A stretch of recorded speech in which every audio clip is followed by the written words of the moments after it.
쓰나미처럼 전 세계를 휩쓸고 있는 그런 소식들을 많이 접하게 됩니다. 한류가 유행이 된 것은 벌써 어제 오늘의 일이 아니라 오래전서부터 그런 현상들이 뚜렷하게 나타났는데 최근 들어서 더 정말 쓰나미처럼 전 세계 시장을, 방송가를, 또 극장가를, 광장을, 젊은 애들 모이는 광장을 휩쓸다시피 할 정도로 그렇게 강력하게 문화적인 현상으로 나타나고 있다는 소식을 많이 접하게 됩니다. 뭐 영화, 드라마, 노래, 그리고 또 K-푸드, 지난주에도 어느 방송을 보니까 뉴욕에서 가장 비싸고 고급스러운 레스토랑 하면은 어느덧 뉴욕 사람들이, 뉴요커들이 과거에는 일식이 가장 고급진 음식으로 그렇게 생각을 했는데 요즘은 한식이라고 합니다. 지난해 2024년 뉴욕 타임즈가 뉴욕의 100대 맛집을 선정을 했는데 그 100대 맛집 가운데 한식을 하는 한국 레스토랑이 7곳이 그 100대 맛집 가운데 7집이 선정이 되어 있었습니다. 그것은 일식집과 중국집보다도 더 많이 선정이 된 거예요. 뉴욕에서 이제 그런 몇 개 식당은 정말 그 예약을 잡기가 힘들다고 합니다. 가령 뭐 옥동식이라는 그런 한정식이 있대요. 또 무슨 아토믹스라는 그런 한정식집이 있는데 여기는 그 예약을 하려면 보통 한 몇 개월, 2, 3개월은 기본으로 예약 걸어놓고 기다려야 한 끼 식사를 맛볼 수 있는 것인데 그것도 가격이 우리가 상상하는 그 수준을 훨씬 뛰어넘습니다. 가령 옥동식 같은 데에는 거기서 한식 한 끼 하는 게 놀랄 준비를 하세요. 70만 원이래. 아토믹스 같은 데서는 160만 원짜리 메뉴가 있대. 근데 미국 사람들이 그 한 끼를 맛보려고 줄을 서서 웨이팅을 하고 있대요. 웨이팅을. 제가 한 30년 전인가 35년 전인가 처음 미국을 혼자 여행을 할 때 뉴욕을 갔는데 맨날 햄버거만 먹고 느끼한 음식만 먹으니까 김치찌개가 먹고 싶어서 무조건 택시를 타고 한식당을 좀 가달라고, 코리안 레스토랑을 가달라고 택시기사한테 부탁을 하니까 못 찾아요. 그런 데 없다고. 그래서 찾지를 못했던 적이 있어요. 그래서 주일날 한인교회를 가서 성도들에게 물어서 찾아갔는데 허름한 집에, 정말 이 집이 그 식당인가 아니면 귀신 나오는 집인가 할 정도로 골목한 허름한 집에 겨우 이제 한 집 찾아가지고 어렵게 그 김치찌개를 먹고 위로를 받았던 적이 있는데 그 당시는 한식이 싼 음식이었어요. 싼 음식. 그냥 길거리 음식 정도로 취급을 받던 것이 한식이었습니다. 그런데 요즘은 한식이 아주 우아하고 고급스러운 음식으로 통한다는 것. 그게 이제 지금 한류의 커다란 그런 흐름을 타고 있는 것 중에 하나인데 또 지난주에는 뉴스를 들어보니까 그 캐대헌이라는 거 들어보셨어요? 캐대헌이 지금 또 미국에서 북미 쪽에서 지금 선풍적인 그런 인기를 끌고 있는데 그 K-팝 데몬 헌터스라는 그 애니메이션이 몇 주 전에는 지저스 크라이스트가 아니라 그 예수님의 그 생애를 다룬 킹 오브 킹즈가 또 북미 지역의 극장가를 휩쓸었는데 이어서 또 이제 또 큰 빵빠레가 하나 올린 거예요. 그게 뭐냐면은 K-팝 데몬 헌터스라는 영화인데 그 한국의 걸그룹이 어떻게 성장해 가는지 노래로 세계를 점령하는, 노래로 이 세상 속에 있는 악령들, 악들을 쫓아내는 그런 이제 내용이에요. 그래서 아름다운 노래가 결국은 악을 이긴다. 뭐 그런 주제거든요. 근데 그 배경이 다 서울이에요. 배경이 다 서울이고 그래서 요즘 그 영화 속에 나오는 남산이나 또 그 낙산공원, 저기 그 해화동에 있는 성북구에 있는 낙산공원, 또 그 대중목욕탕, 이런데 외국 관광객이 넘쳐난대요. 그 영화를 보고 한번 영화 속에 나오는 장면을 찾아가기 위해서 뭐 유럽 동남아시아 쪽의 청년들이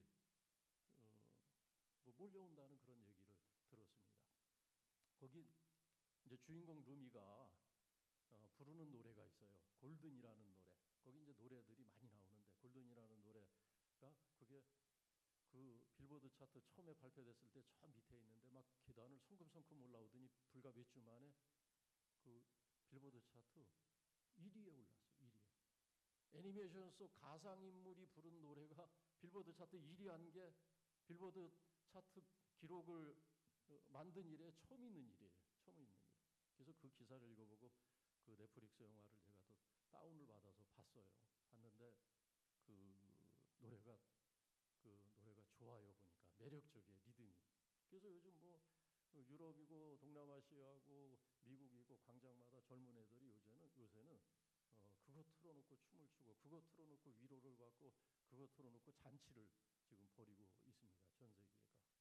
근데 그 노래에 보면은 그 이제 영어로 제작을 한 건데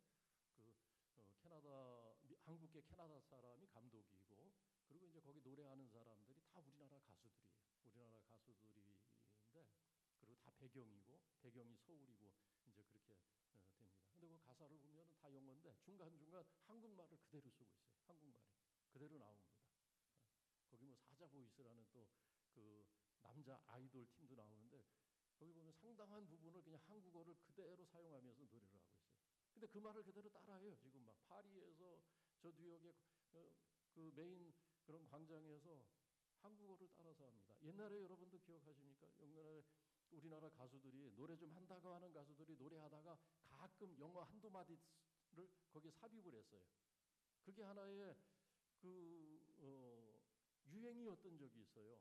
한국말로 노래를 하면서 영어를 거기에 중간중간 끼워 넣는 겁니다. 그래야 뭔가 멋이 있고 그래야 뭔가 좀 고급지다는 인상을 주었습니다. 근데 요즘은 오히려 영어 가사에 한국어를 끼워 넣어야 앞서가는 것으로 유행을 타는 것으로 멋있는 것으로 지금 그렇게 우리가 모르는 사이에 그런 것이 유행이래요 요즘. 그래서 그 노래에도 보면은 한국어가 이렇게 중간중간에 있고 그리고 그냥 그 극 중에 대사 중에도 한국말을 그대로 쓰는 경우가 있어요. 뭐 친구들끼리 어디 가자 할 때 가자 뭐 이런 말도 한국어를 그대로 놓고 있고. 그래서 어쨌든 하여튼 그런 여러 가지 이유 때문에 지금 뭐 전 세계 한국어 각 나라의 한국어 학당이 문전성시를 이루고 뭐 개강을 하면은 불과 뭐 몇 분 만에 다 그 인원이 모집이 되고 그런다는 소식이 이제는 뭐 흔하게 들리는 그런 세상을 우리가 살고 있습니다. 뭐 기분 좋은 얘기죠.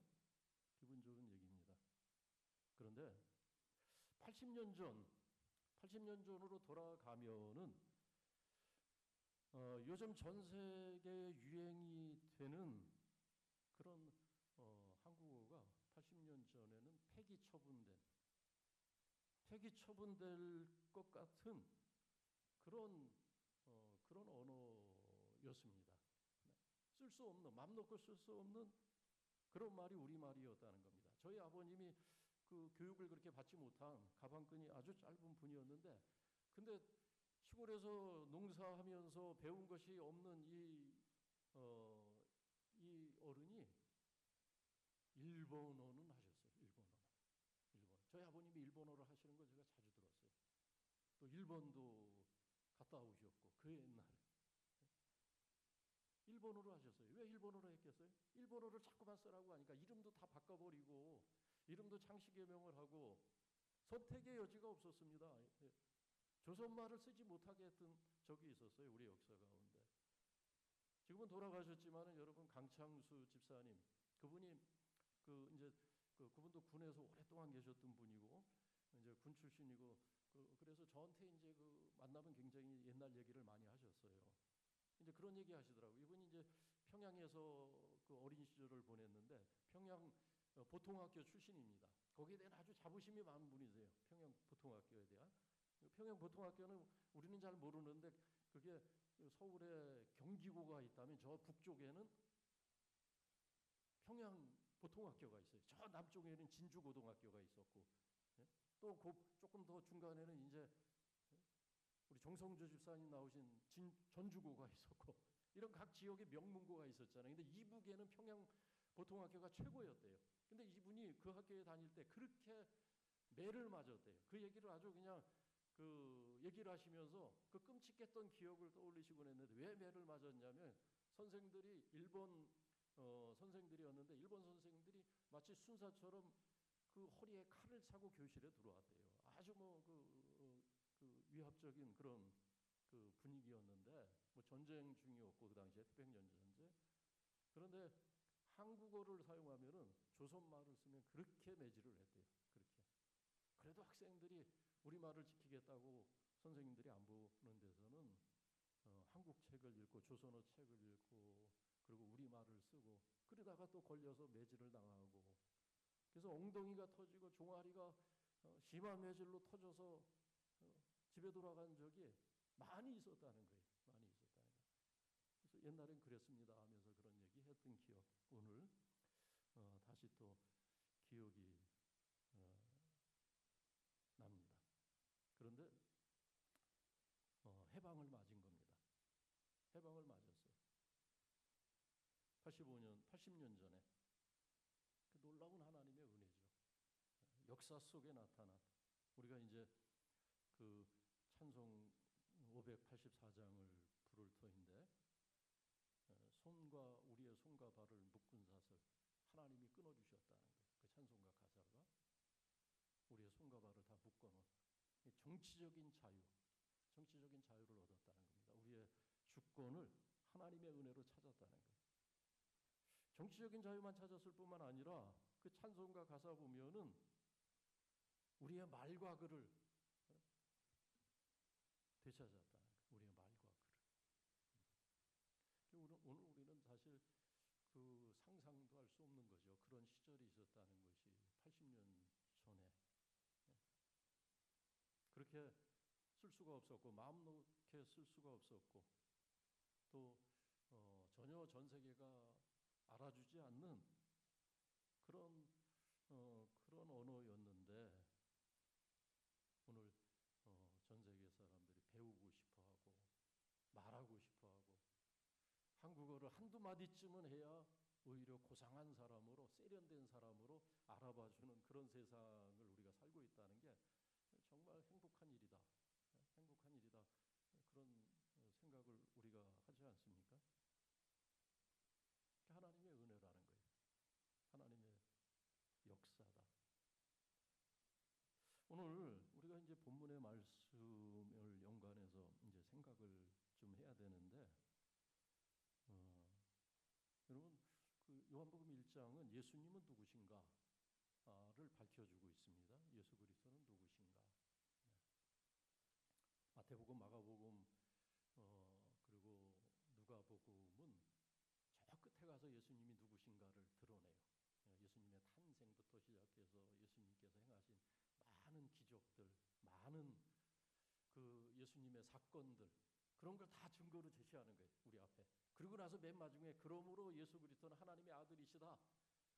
그 모든 것을 마지막 부활까지 다 우리에게 드러내고, 그 사건 하나하나를 마치 법정에서 증거로 다 제시하듯이 증거를 제시하고, 자 봐라, 이분이 그러므로 하나님의 아들이 아니냐, 이분이 그러므로 세상에 오신 빛이 아니냐 하면서 우리를 예수 그리스도 앞으로 초대를 하는 겁니다.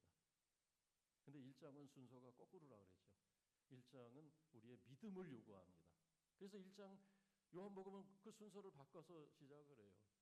증거를 제시하는 것이 아니라 우리의 믿음을 촉구하면서 우리의 결론을 먼저 내고 시작을 하는 거예요. 예수 그리스도는 세상에 어두운 세상을 밝히는 빛이다. 이 세상 가운데 나타난 하나님의 영광이라는 거예요. 1장의 핵심은 그겁니다. 이 어두운 세상에 나타난 하나님의 영광이다. 그게 1장의 핵심적인 내용이에요. 우리가 오늘 18절 말씀에 있는 것처럼 하나님을 본 사람이 없다는 거예요. 세상에 지금까지 누가 하나님을 보았느냐는 겁니다. 근데 예수 그리스도는 바로 세상에 하나님을 보여주시는 분이다라는 겁니다. 세상에 하나님을 보여주시는 분이다. 그래서 14절에 말씀 있는 것처럼 예수 그리스도 안에 그의 영광이 충만하다는 거예요. 그의 영광. 우리가 조금 전에 찬송 100장 불렀습니다. 여러분 가사가 기억이 나세요?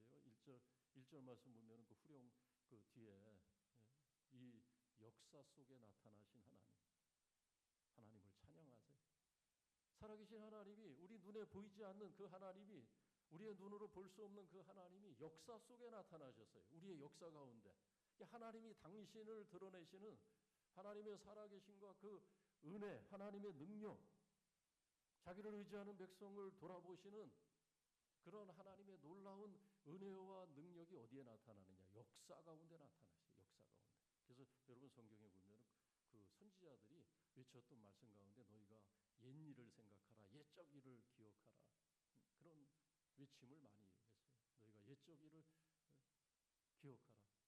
가령 이사야서 44장 말씀 보면 이사야 선지자도 어려운 시대를 살아가고 있는 나라의 운명이 정말 풍전등화 같은 그런 아슬아슬한 때를 살고 있던 그 시대 백성들에게 돌아보자, 역사를 돌아보자. 너희가 옛적 일을 기억하라. 하나님의 말씀을 대언하거든요. 너희가 옛적 일을 기억하라. 나는 여호와다. 나 외에는 다른 신이 없느니라. 너희가 역사를 보면 그것을 알 수 있지 않느냐. 이 민족이 어려웠던 때, 무너져 내렸을 때 어떻게 구원을 받았느냐는 겁니다. 역사를 기억하고 돌아보고 그때 너희 조상들을 구원하고 너희 조상들을 애굽에서 건져내신 어둠에서 건져내신 이가 여호와인 것을 알라는 거예요. 나 외에는 신이 없다는 것은 나밖에 너희의 희망이 없다는 거예요. 그러므로 내게 오라는 겁니다. 역사는 하나님의 역사입니다. 하나님이 당신을 드러내시는 계시의 통로가 몇 가지 있어요. 크게 세 가지가 있습니다. 성경을 보면은 하나가 역사입니다. 역사. 그래서 너희가 과거를 잊지 말라고 성경에서 그렇게 많이 강조하고 시편 77편에도 아삽이라는 신앙인이 내가 옛적 일을 너희가 옛적 일을 기억하라. 나는 뭐라고 하십니까? 나는 야곱의 자손을 구원하니라. 나는 요셉의 자손을 구원하니라. 그렇게 고백을 합니다. 역사. 우리 역사 보세요. 우리 역사 보면 거기 하나님이 계신 거예요. 우리 신앙의 눈으로 바라보면 우리 역사 가운데 우리의 힘으로 자유를 찾았고 해방을 맞이한 것이 아니거든요. 철저하게 보면은 우리는 그냥 뭐 아무 힘이 없었어요. 정말 그 우리가 지난주 읽었던 스가랴서 말씀처럼 저 굴 속에서 건져낸 그냥 다 타들어가다가 이제 그냥 다 먼지가 돼서 날아갈 뻔했는데 그 불 속에서 건져낸 그을린 나무 토감에 지나지 않았어요. 하나님의 놀라운 역사입니다. 그리고 오늘 말씀 보면은 예수 그리스도를 통해서 하나님은 당신을 드러내신다는 거예요. 하나님의 영광을 드러내시고 그래서 예수 그리스도를 만나고 그를 믿으면 하나님을 만난 거예요. 하나님을 알게 된다는 것입니다. 그리고 기록된 말씀을 통해서 하나님은 또 당신을 나타내십니다. 그래서 하나님께서 당신을 나타내시는 기회의 통로가 크게 세 가지예요. 예수 그리스도, 그리고 기록된 말씀, 또 하나 뭐죠? 역사. 오늘 8.15 광복절 감사 예배 드리면서 특별히 우리가 찬송가 100장에 있는 것처럼 역사 속에 나타나신 하나님, 세계 속에 나타나신 하나님, 그 하나님을 기억하시기 바랍니다. 예수님은 길이십니다. 우리 인생의 답이세요. 우리 인생의 길과 답이 예수 그리스도입니다. 오늘 본문은 그것을 또 강조하고 있습니다. 은혜와 진리가 충만하더라. 14절 17절 말씀, 은혜 위에 은혜로라. 은혜 위에 은혜라는 것은 무엇이겠어요? 부족함이 없다는 거예요. 예수님을 통해서 주시는 하나님의 은혜는 부족함이 없다는 겁니다. 예수 그리스도 안에 넘치는 충만한 그런 은혜가 있다는 겁니다. 여러분, 우리에게 필요한 것이 무엇이겠습니까? 오늘 우리에게 가장 절실한 것, 과거를 살았던 사람들이나 오늘을 사는 사람이나 앞으로 미래를 살아가야 하는 다음 세대나 모든 사람들에게 필요한 것은, 가장 중요한 것은 은혜와 진리입니다. 은혜와 진리만 있으면 돼요. 그런데 은혜와 진리가 없기 때문에 고단하고 피곤하고 방황하고 괴롭고 힘들고 불안한 겁니다. 오늘 유 권사님이 기도를 잘 하셨어요. 잘 하셨는데 그 중에 특별히 또 지금 기억에 되는 것이 뭐라고 기도하셨죠? 성공과 그런 부분이 있었어요. 성공과 풍요보다도 믿음을 유산으로 주는 가정들 되게 해달라고. 우리는 보통 사람들은 우리 자녀들이 성공하는 것, 풍요를 누리는 것, 그것을 간절하게 바라거든요. 근데 세상에서 성공하고 풍요를 누리면서 괴로워하는 사람들이 얼마나 많은지 몰라요. 얼마나 힘들어하는지 모릅니다. 풍요와 성공보다 중요한 것은 오늘 예수 그리스도 안에 있는 은혜와 진리. 여러분, 은혜라는 것은 어떤 것입니까? 조금 전에 말씀드린 것처럼 정말 타다 남은 불쏘시개가 된 그 나무 토막, 이제 죽은 것 같은, 스가랴서 말씀 보니까 근데 하나님이 그것을 살린다는 거예요. 소망이 없는 백성을 살리는데 그 타다 남은 거슬린 그 나무 토막에서 싹이 나오더라는 겁니다. 하나님이 싹이 나오고 그 줄기가 되게 하시고 잎사귀가, 무성한 잎사귀가 나오게 하시고 열매를 보게 하시는 것, 그것이 하나님께서 자기 백성을 살리는 방법이십니다. 심지어는 나라뿐만 아니라 여호수아라고 하는 대제사장, 여러분 기억하세요? 지난주 대제사장, 그가 얼마나 세상으로부터 비난을 받고 불신임을 당하고 얼마나 많은 사람들이 그 대제사장에 대해서 손가락질을 하고 저 사람은 제사장 될 만한 사람이 아니다 하면서 그를 모욕하고 그가 하고자 하는 일에 태클을 걸고 그리고 반대를 하지 않습니까? 무슨 말로 반대를 합니까? 더러운 옷을 입었다는 거예요. 저 바벨론에서 70년 살다 온 사람이 어떻게 우리와 같을 수가 있느냐? 어떻게 거룩한 하나님의 사람이 될 수 있느냐? 어떻게 예루살렘 성전을 재건하는 일에 쓰임을 받을 수 있느냐? 그래서 그냥 비난만 하고 있고 아무 일도 하고 있지 않는 겁니다. 성경은 그게 마귀의 역사라는 거예요. 그게 사탄의 역사라는 겁니다.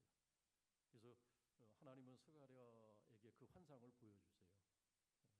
마귀가 하나님 앞에 나와서 여호수아를 대놓고 그는 더러운 옷을 입은 자다, 그런 말로 고발을 합니다. 더러운 옷을 입었다. 하나님께서 어떻게 조치하십니까? 그래, 더러운 옷 입은 거 맞다. 그러므로 너는 그 벌을 받아서 망해야 된다. 이렇게 하시질 않아요. 하나님께서 그 스가랴서 말씀 보면은 그의 더러운 옷을 벗겨주시고 아름다운 옷을 입혀주셨다. 그래, 더러운 옷 입은 거 맞다. 저 바벨론에서 뜻없이 살아가는 백성들, 온갖 세상 우상숭배와 죄악에서 빠져 살아가는 백성들 가운데 섞여 살면서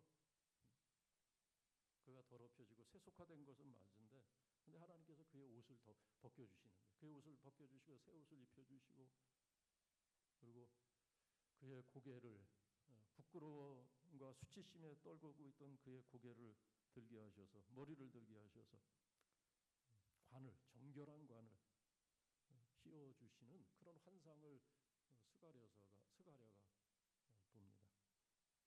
하나님의 은혜, 하나님의 놀라운 은혜라고 할 수 있습니다. 오늘 우리에게 필요한 것은 이 은혜예요. 은혜. 우리가 이 은혜로 살아가는 겁니다. 이 나라가 그 은혜로 살아간 것이고, 폐기 처분된, 쓰레기처럼 폐기 처분된 우리 말과 우리 글을 찾은 것, 그 하나님의 놀라운 은혜가 아닐 수 없습니다. 그 은혜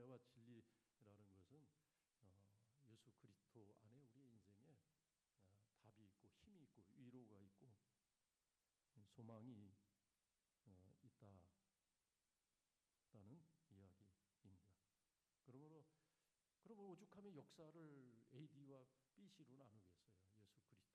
우리 인생이 그런 거예요. 우리 인생이 성공과 실패가 실패로 나눠지는 것이 아니라, 가난과 부로 나눠지는 것이 아니라 예수 그리스도를 기준으로 해서 예수 그리스도 안에 있는 은혜를 아느냐 모르느냐, 이게 중요한 겁니다.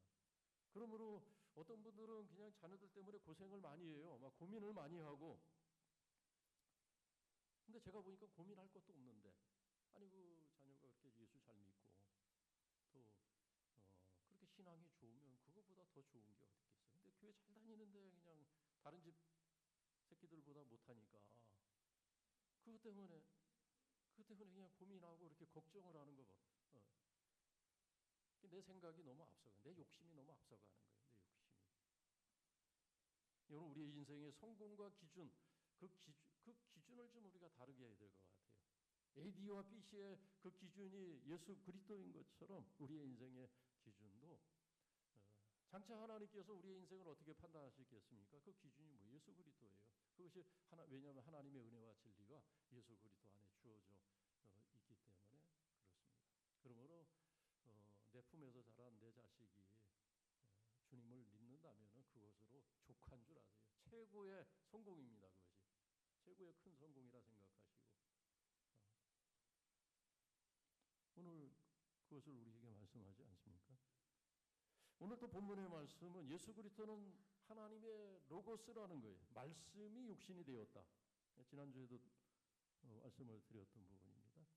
하나님의 말씀, 로고스라는 단어를 썼다 그랬죠. 이 로고스는 세상 모든 지혜 있는 사람들이 저 옛날부터, 오랜 역사부터 수천 년 전서부터 찾았던 것이 바로 이 로고스예요. 로고스. 이 도대체 로고스가 뭐냐 도대체 막 고민하면서 그냥 하루 종일 광장에 모여서, 또 저기 어디 뭐 산골짜기 틀어박혀서 그것을 찾느라고 수행하고 고민하고 학문을 하고 그랬던 겁니다. 근데 성경은 그 로고스가 예수 그리스도라는 겁니다. 그 로고스가.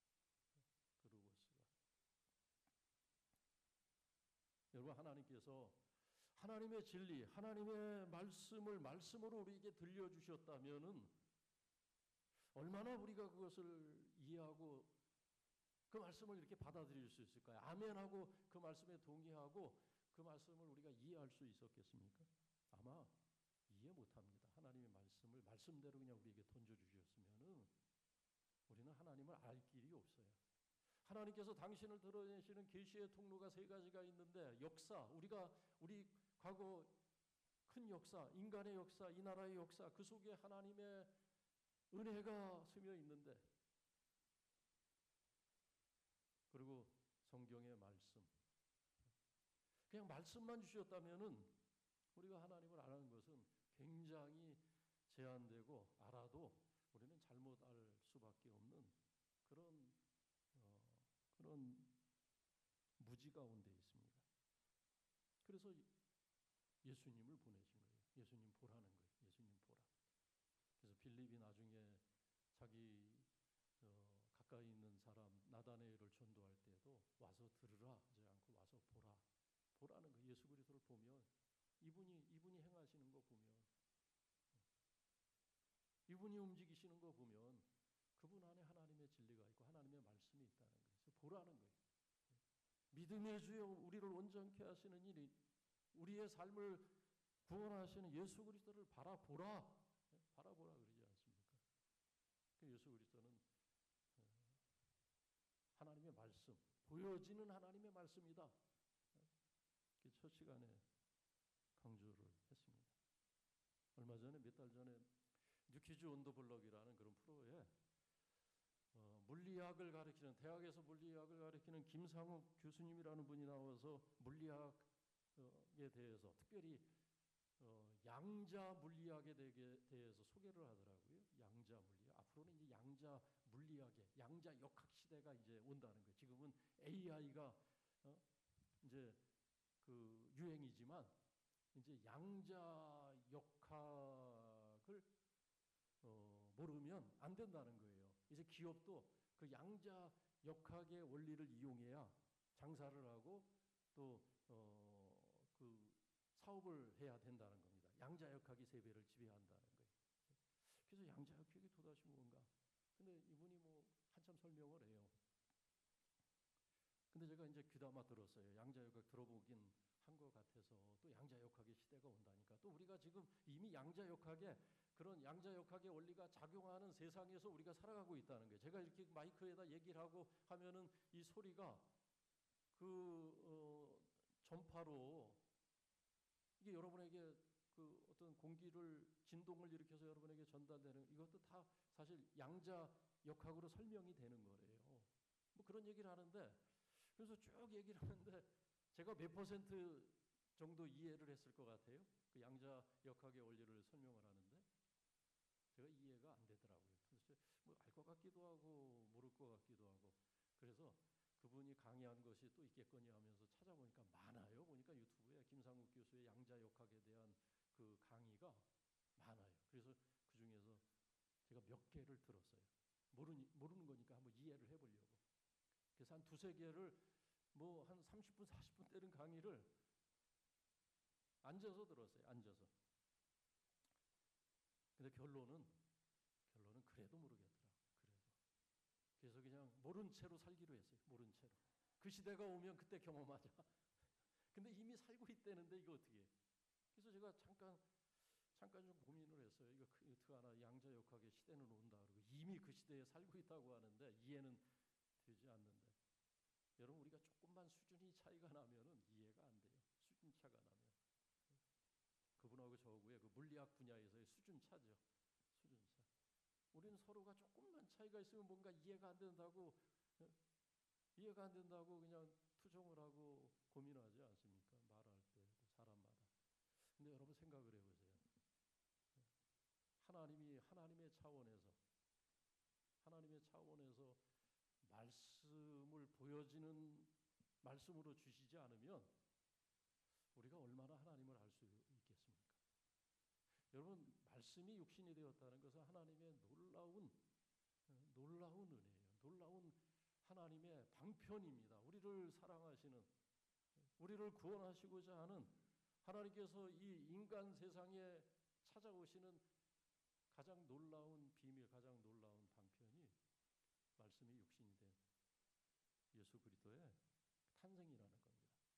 그래서 누가복음에 보면은 마리아는 이 비밀을 처음 들었을 때 마리아는 아마 제가 양자역학에 대해 들었을 때 당혹했던 것 그거보다도 훨씬 더 큰 당혹감을 느끼면서 어떻게 세상에 이런 일이 있을 수가 있습니까? 어떻게 이런 일이 있을 수 있습니까? 이해할 수 없어서 탄식하듯이 그렇게 답답함을 쏟아냈거든요. 그때 주의 천사가 성령이 내게 임하시고 지극히 크신 하나님의 능력이 너와 함께 하느니라. 하나님의 능력이 함께하고 성령이 임하시면 된다는 그 말씀을 듣고 사실 솔직히 이해는 되지 않았지만 그냥 아멘한 거예요. 주의 말씀대로 될지어다. 하나님이 하신다니까. 여러분 우리는 이해가 안 돼요. 어떻게 말씀이 육신이 되나? 그게 무슨 얘기인가 이해가 되지 않아요. 그런데 이해가 되지 않더라도 우리가 그것을 받아들이고 믿으면 그 다음에 그것이 이해가 되고 그 말씀이 열매 맺는 믿음이 열매 맺는 일이 있다고 하는 것입니다. 그래서 성경은 우리에게 우리가 힘들 때 우리가 길을 잃어버릴 때 고민이 깊어가고 답을 얻지 못할 때 성경은 계속해서 우리에게 말씀하는 겁니다. 너희가 옛적 일을 생각하라. 하나님이 자기 백성을 어떻게 구원하셨는지 너희가 기억하라. 그리고 예수 그리스도를 바라보라. 우리의 믿음의 주가 되시는 우리의 구원이 되시는 그를 바라보라고 계속해서 우리를 주님 앞으로 초청하고 있는 것입니다. 요한복음의 여정이 시작됐는데 요한복음을 통해서 우리의 길이 되시고 또 그 안에 충만한 하나님의 은혜가 있음을 우리의 삶을 새롭게 하고 우리의 삶을 채워주시는 부족함이 없는 하나님의 은혜가 예수 그리스도 안에 있음을 보는 그런 여정이 되기를 주의 이름으로 축원합니다.